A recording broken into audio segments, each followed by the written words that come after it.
其實自己一個更開心，只等你講。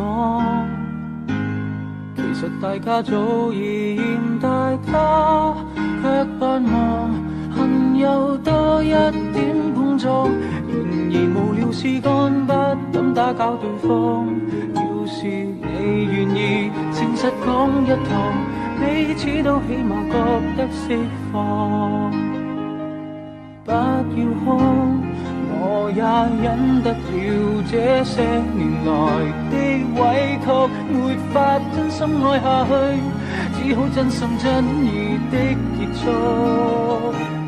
別再做情人，做隻貓，做隻狗，不做情人，做隻寵物，至少可愛迷人。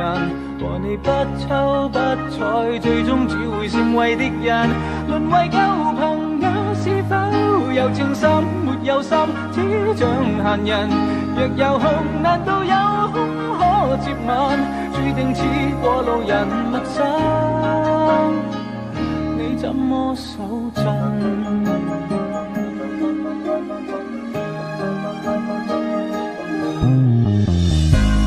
長期被逼戀愛也真比失戀更慘，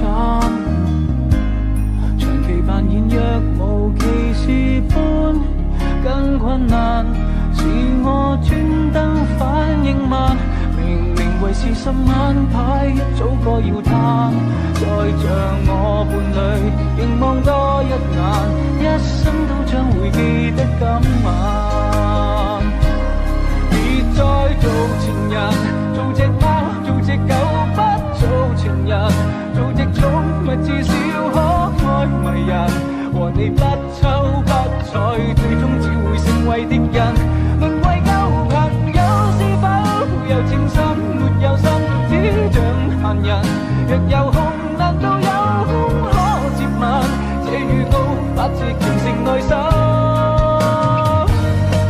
累奮起，自動分手錯愕的你，怕會傷感。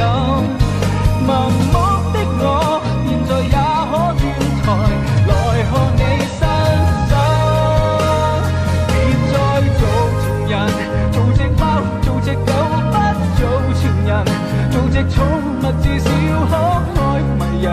和你相交不淺，無謂明日會被你爭。淪為舊朋友，是否有情深沒有心，只像閒人。若有空，難道有空可接吻？注定似過路人陌生，你怎麼